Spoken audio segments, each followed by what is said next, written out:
So what we're doing this time is we're just going to do the main mission again, because that last one ended kind of anticlimactically, and we didn't really have an episode planned for after the big fight, because I thought the big fight was going to be the episode, so... Oh, well. You're always going to be disappointed. No matter what I do, no matter how hard I try... That's just life. The ones I love will always be the ones who pay. This is my gift, my curse. Who am I? The Avatar? I'm the guy on the internet. Yaks! And then the Fire Nation attacked. Yaks. We're gonna... and then I ran out of bullets. I like how I reloaded nothing. Okay. So, I'm heading towards a main mission. That is a gator. I am getting the hell away from that. That is a cyber tiger. I don't know what the objective is for this next one. It said, like, release the plague or something. Oh, good. So, I think that zombie plague that was introduced in the last mission might be taking over the, I guess this is an island we're on? It needs to. Piggies! Die, piggies! Bacon. Doctor, no, it's not bacon. It's impossible, bacon. This bacon's impossible. Man, we try to get... Yeah, tell the Impossible Burger story.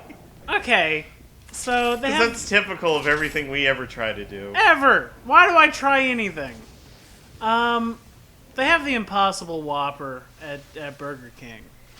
And I wanted to try it, because why the fuck not, right? Also, we have to say legally they are not a sponsor of this show. You know, I had suspicions. Oh, the fact that we have no money? Yeah, that's part of it. Die! Anyway, it's a wonderful restaurant. It's a wonderful restaurant. Burger King. Did you know if you got a cup, you can get a refill for free? Ah!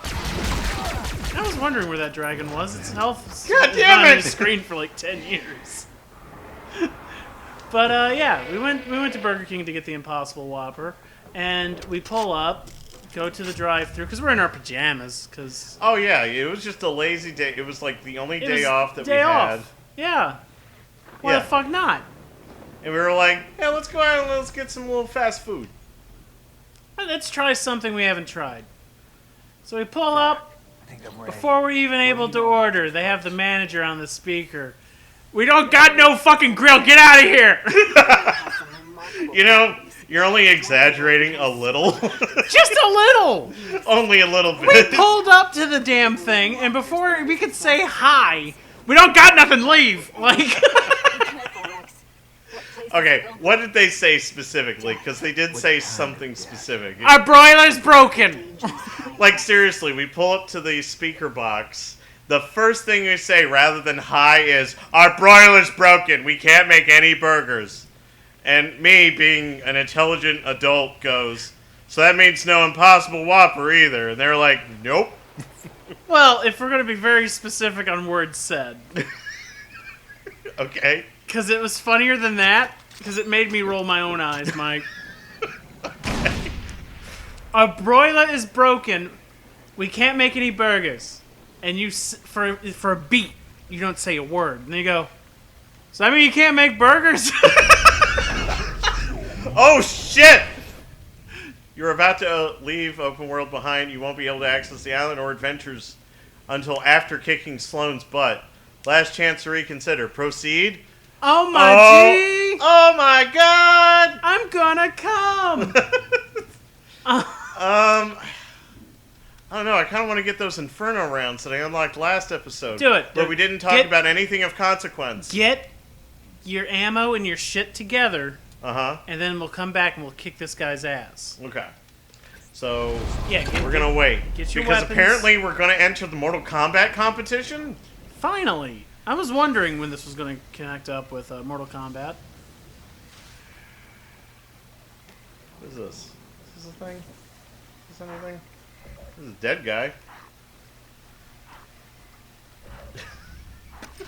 Did you know? I was really dumb though. It was just like, we don't got no broiler. Does that mean you can't make burgers? But the best part was the beat. Because I waited a second. And you can see that it processed in your brain, but at the same point, you're like, but Burger King burger. Burgers, please. But for burger. Please, burger? Or how about that fucking time we went to the Euro place? Order Euros. I paid for the Euros.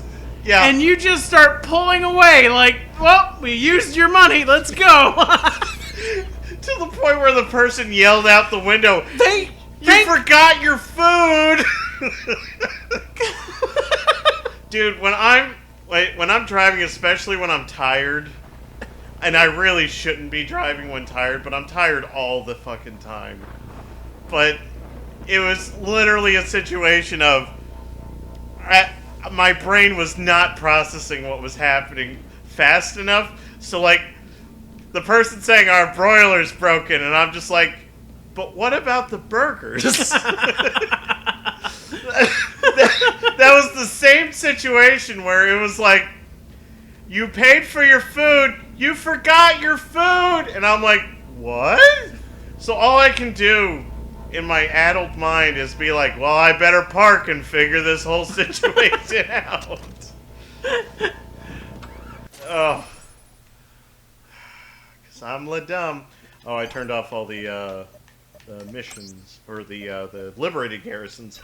So where's the nearest real base? But you can... Nearest real base is right there. Cool. Yes. And there's cheese here. On the way. Whee!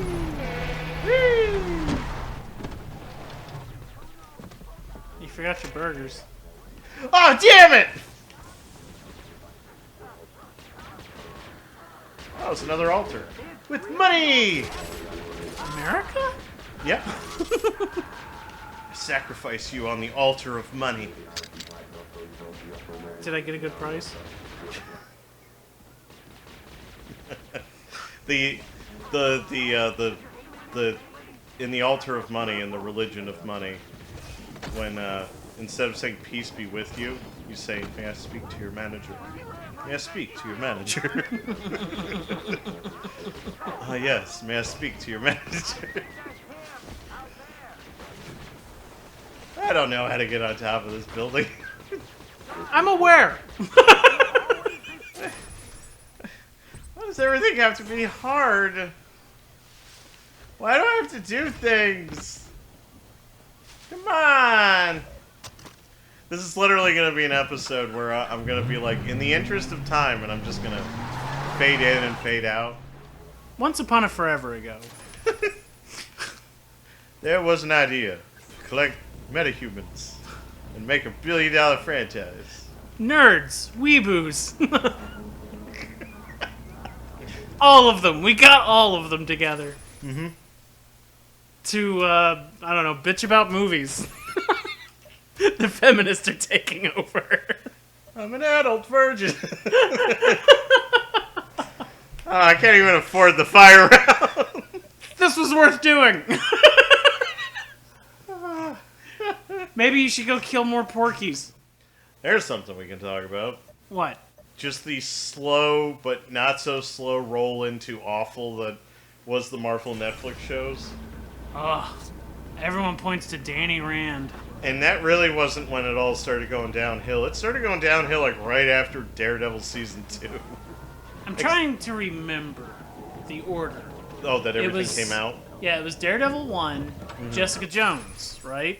That was the second thing that came out. I think that was the second thing that came out, yeah. Alright. It should have ended right there. Like, full stop. Because Jessica Jones Season 1 ends on an alright note with Jessica. You feel like she's maybe going to be alright now. Daredevil, I think Season 3 really needed to happen to kind of leave everyone on a more neutral note. But pretty much everything else could have just not happened. 2 seasons of Luke Cage, nothing significant happened. I loved Cottonmouth. Oh, Cottonmouth was probably... He's probably one of the best villains of all of the Netflix shows. Oh, well, that was a time period where each show had, like, amazing villains. Yes. Because Kingpin was beautiful. Kilgrave, beautiful. Then Cottonmouth is... Oh, he's dead.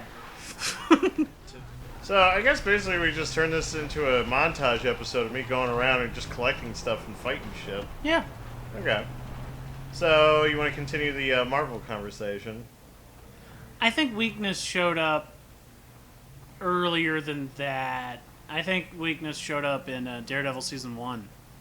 Like, I love Daredevil. I love Daredevil Season 1. I love Daredevil Season 3. I'm really in love with the first half of Season 2 of Daredevil. The weakness was the length. Of Season 1? Season 1 is like a good episode, 2 episodes too long.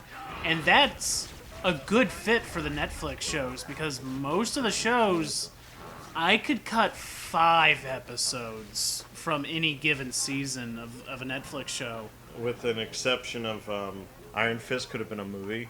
And not It could have been. They should have just made a movie of it. Take the same budget and do 2 hours instead of like 18 years. So you can properly do Danny's origin. And show Kunlun just once? Well, here's a radical thing that I would suggest. He never leaves Kunlun. I would be fine with this. He leaves Kunlun at the end of whatever story you're doing. Whether it's a season of an episode, or whether it's a season of a show, or it's a movie. Because I don't understand why they ever had him leave. And then do flashbacks. Because New York is cheaper than Kunlun? Well, as far as I know, Kunlun was a set. It was. It was literally a closet that Danny sometimes meditated in. Right? And then they had, like, one of the 3 Asian actors on the show show up to kind of scowl at him. And then we go right back to barefoot hippie man who's super rich, so he has no problems. His parents are dead, and he was raised by monks, and he's, like, super well-adjusted, and everyone thinks he's crazy. Well, the problem that I had with that season in particular, here's a character who doesn't have to really try to do anything. Uh-huh. Like, when he comes back, he seems almost, like, surprised that people aren't accepting him back with open arms. And it's like, you were dead for, like, 10 years. You were in a plane crash in the mountains. And he's, like, surprised that anyone is questioning that he's even Danny. He has no self-awareness in that season whatsoever, you know? Probably also Season 2. I never finished it. I don't even remember starting Season 2. I started it, I think, alone. Because I think you were done with... I was done. With the Netflix shows. I after... The only show that I came back for was Season 3 of Daredevil.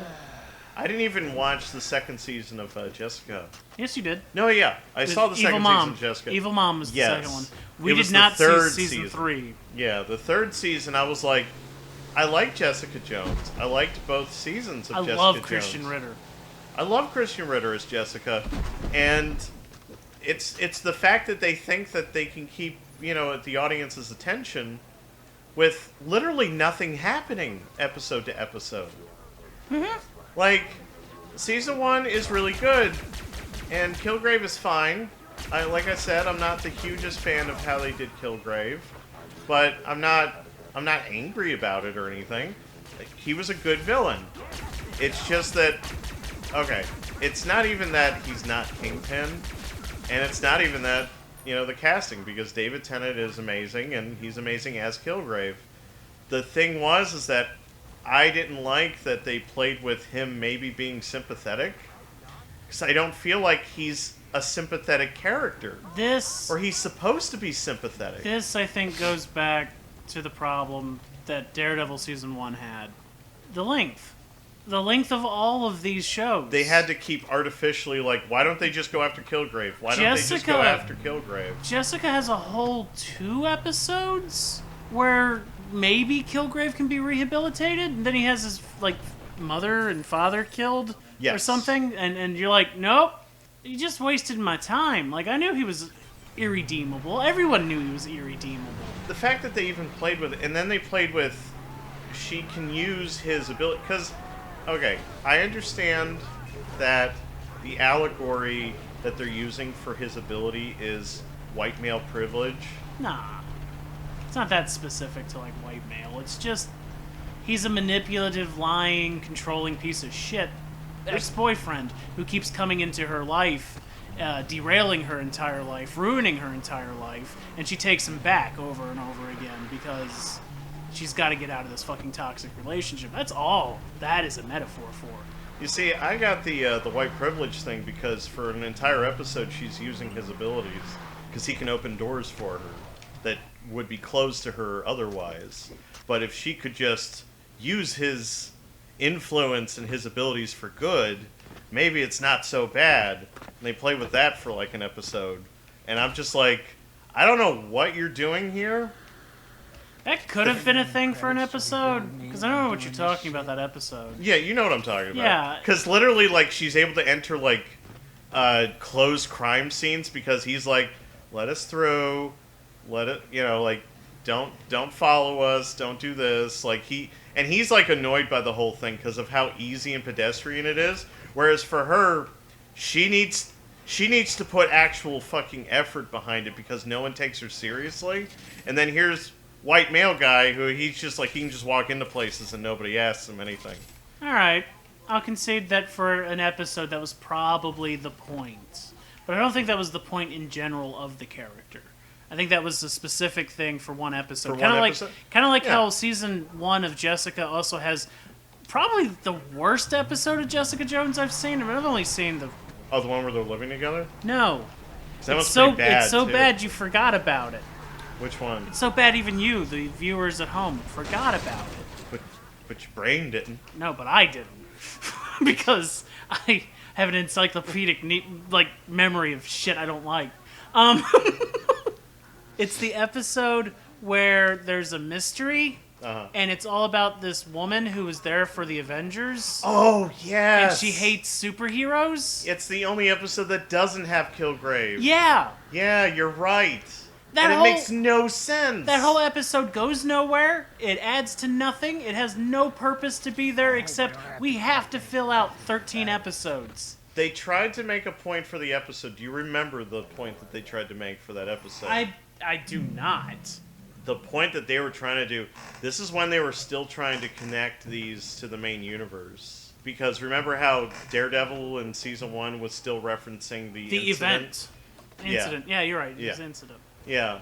That was them doing their version of that, where they were just where, hey, the little people, they get hurt, and nobody cares because they're not superheroes.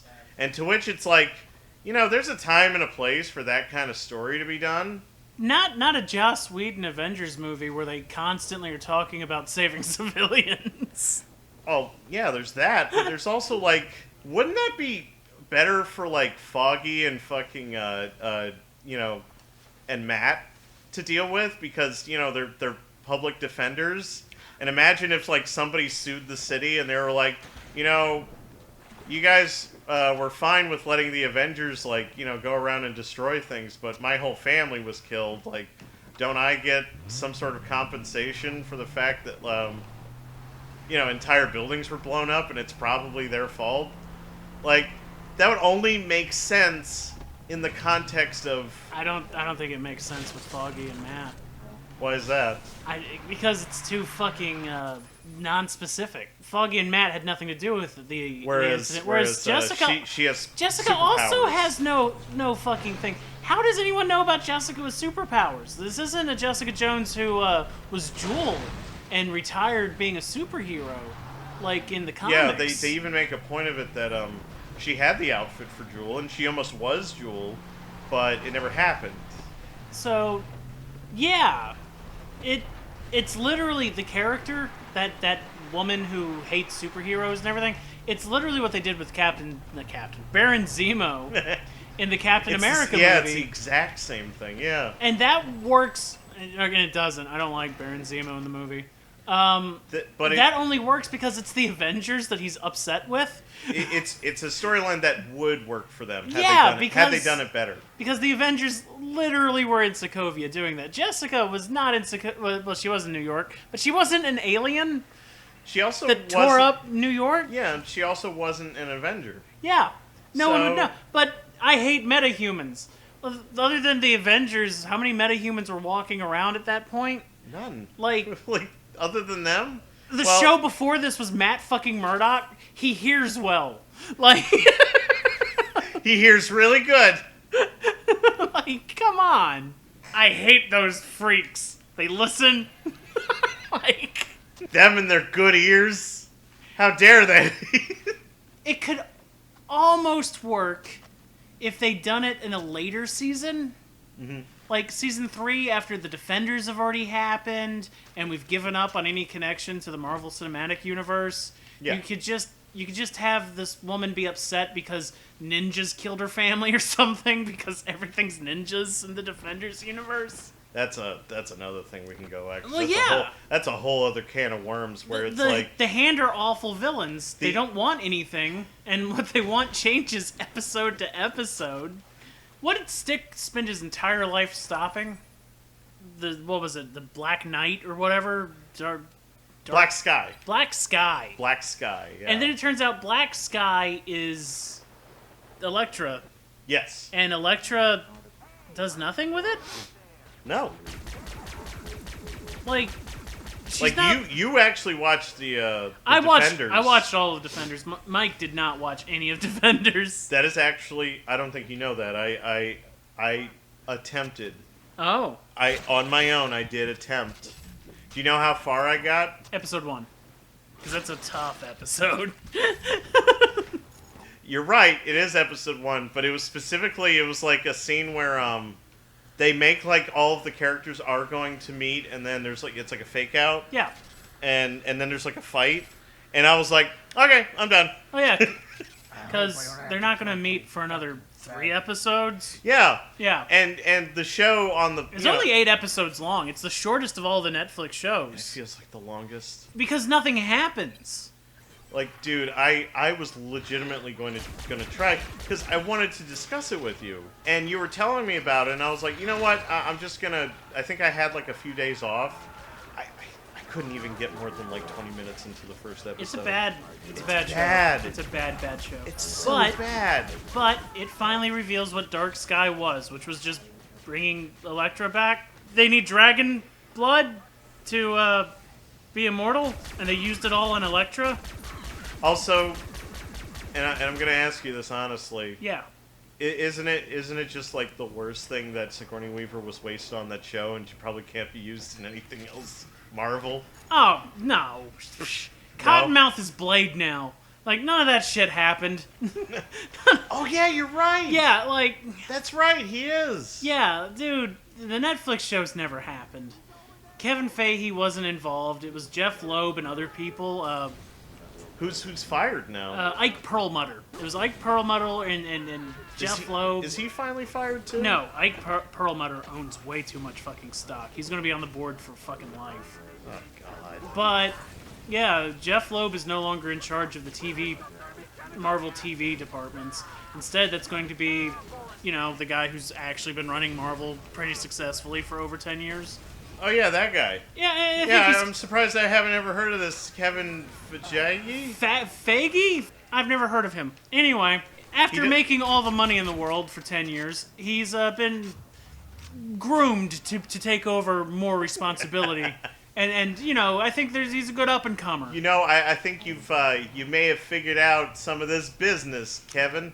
I think I could be a successful businessman making decisions like that as well.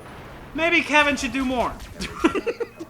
It's like Disney's entire thought process for Marvel is that joke from Futurama about how Hermes was at a work camp and he made it more efficient by literally making all the work done by one Australian. Yeah. Disney's like, Okay, that's pretty funny. Disney's just like, no, this guy does good work. Do all the work. We're gonna spread you out as much as possible. Isn't he like in charge of Every- literally everything? Everything Marvel. Marvel. He's the head of Marvel. Yeah, like completely. Because before he was just the head of The movies. most things Marvel. Yeah, the movies and a very specific subset of movies that were not owned by Fox or Sony. So now it's TV, it's movies, it's the comics, probably fucking merchandise. Yeah, he's got the whole fucking thing. And power to him. Like, it's probably his dream job. It's my fucking dream job. Who wouldn't want to fucking... Everybody's dream job. I would... It's Zack Snyder's dream job. He tried to do it, and he can't. That would actually be the other thing I would do. I would probably gravitate more towards DC now than I would Marvel. Oh, because they're actually more in need of somebody to do that job? Well, Marvel is super successful, and growing up it was my favorite of the two. I was not really a DC guy. I liked Batman, and that was like the only thing DC I liked. Yeah. DC's differences with Marvel are a little bit more pronounced now after Marvel has dominated pop culture for over 15 years. Oh, yeah. Like, since like Spider-Man and X-Men came out back in like 2000. They're so well known, and the Stan Lee kind of foibles and everything. I think it'd be more interesting to play in a universe with Hal Jordan and Kal-El and Bruce Wayne. Especially since their on-screen components have not been explored very well. At all. Well, yeah, even the good ones, like the Dark Knight stuff, like that's a very specific take on Bruce Wayne. It's not specifically Bruce from the comics. So yeah, I would rather be the head of everything DC than Marvel, but that's literally because Marvel's been so successful that I'm like, if you took over that job today, what do you do that Kevin didn't do? Jeez, I don't know. Like, he kind of kicked ass. He kind of made the rule book for it. Yeah, like, we know what a Marvel movie is. DC, they did Zack Snyder movies that were not terribly successful, not terribly well loved. Some people love them for, release the Snyder Cut bullshit. But I feel like that's more of a meme than it is an actual feeling. No, it's a real thing, man. It's so fucking weird. But there's people who legit hate Joss's take on everything. Well, the movie, the finale movie that we got, the one that released, it's not even a Joss Whedon movie. It's not a Joss Whedon movie. It's not a Zack Snyder movie. It's corporate shit itself, and this is what's left. Like, this is the best we could do, is what that cut of the movie is called. And that's sad, because look at Cavill's face. That's the best we can do. I love how they opened that movie on cell phone footage. Yeah. That is awful. That looks really bad, which is obviously test footage, because it's the worst that he looks.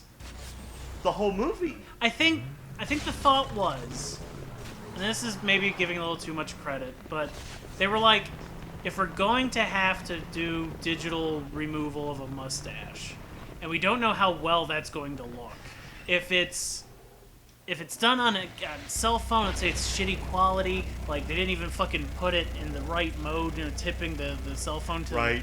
It's awful looking. It's DC, brought to you by TikTok. Yes. And they do that, and we're supposed to not notice that it looks bad because maybe the footage looks terrible. Maybe it's a little grainy, a little pixelated, whatever. Yeah. Yeah. And then somehow, like, between conception of doing it and doing it, we get picture-perfect quality. And high-def resolution from this cell phone footage that shows you just how awful Superman's gonna look the entire fucking movie.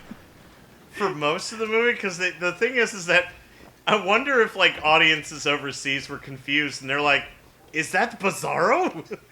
I mean, you would be okay to assume that was Bizarro. Plus, here's another thing. Yeah. And it's a weird thing. I think they could have gotten away with the beard. Because there's even a line in the movie that his body is not decomposing. Like, Bruce knows that it's not. But it wasn't a beard. It was a 5 o'clock shadow and a very pronounced mustache. That would be a very weird... Okay, so you're like Bruce Wayne going, his body's decayed into a handsomer body. Well, no, it's not... What I'm saying is that it's one of those things where when he gets, like, supercharged and everything, and they bring him back to life with the space magic... Yeah. Who's to say that it didn't magically just give him a beard? Because I'm like, look, there's a lot you have to swallow in that movie. because they have to do these leaps of logic because of basically having 3 different storylines that were like deleted, like as they were making the movie. Mm-hmm. So I'm just like, would the beard have been really that hard to explain away if you just didn't have to spend 5 minutes like looking at his face going, man, he really doesn't look right? Because to me, the beard would have been less distracting. And I know you're saying that it's 5 o'clock shadow with a very pronounced beard. Mustache. Or mustache, rather. And the thing I'm thinking is like, wouldn't it have been easier to digitally just kind of shorten the mustache and just make it a full beard? Well, or with makeup, making it a full beard over top of the beard? To me, Okay. the answer is actually far simpler than even all of this. And that was, you delay the release of the movie. They were never going to do that, though. I don't see why they couldn't, and I don't see why they didn't. It was probably a quarterly type thing. I know it was. But did a flop help their quarter more than not releasing the movie? I'm telling you right now, they were ready to eat a flop. Like, they were ready to eat a flop, which is why they didn't extend it out. If they truly wanted that movie to succeed, they would have waited. It's not even succeed. It's just not throwing bad money away. Because how much did it cost to remove his mustache? They broke even, I think. I think that's all they wanted, because I think they just wanted it to be over, you know? Oh, I know they wanted Dealing it to be with over. it. I wanted it to be over. Everyone wanted it to be over. The DCEU is such a disaster zone. I don't ever want to go back to it. I know we got Wonder Woman coming out soon without any, like, trailers. Dude, they filmed that, like, almost 2 years ago. I know! Now. It's fucking bizarre. People talked about how the first Wonder Woman had, like, no marketing push, but I knew way more about that at this point in its fucking development than I do this one. I know Cheetah's in it. I believe Kristen Wiig is the Cheetah. She is. I've never seen a single picture of her on set. I haven't seen anything of, like, film-wise released from it. I saw, like, some stills they did a year ago. Like... Like, Jesus. I was going to say a few months ago, but I'm like, no, that was literally like a year ago that I saw the stills. Mm-hmm. Oh, yeah, you're right. And Wonder Woman is like a well-loved character with a really good movie that everyone kind of really enjoyed. Mm-hmm. And this thing has like nothing. Let's see, Wonder Woman 1984.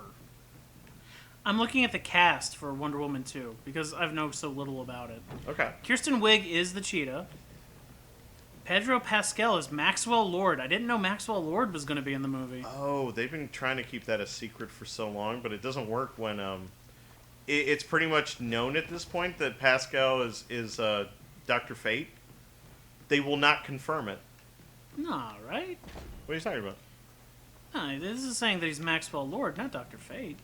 I kept hearing that was a misdirect, and he's actually Dr. Fate. I hope I don't have to. Oh, collect God. any fucking What? feathers.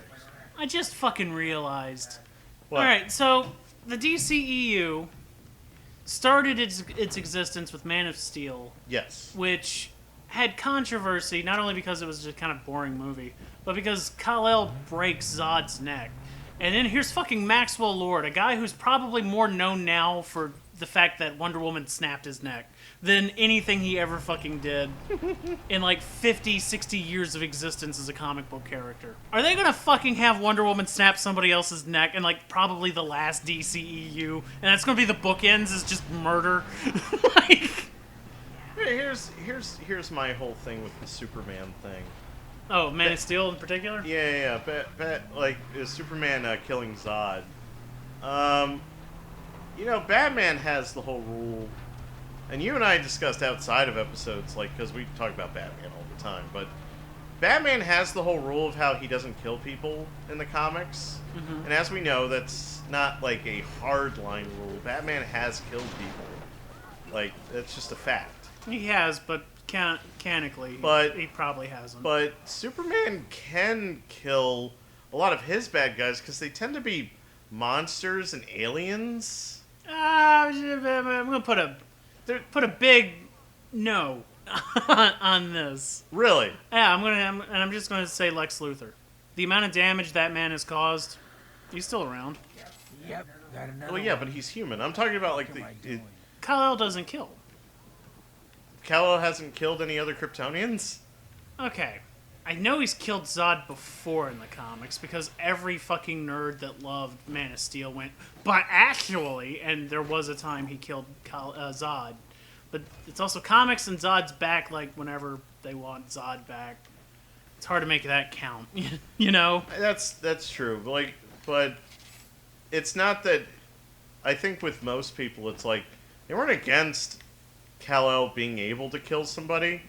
But the thing is that the time to do it is probably not his first fucking movie. Well, it's worse than that.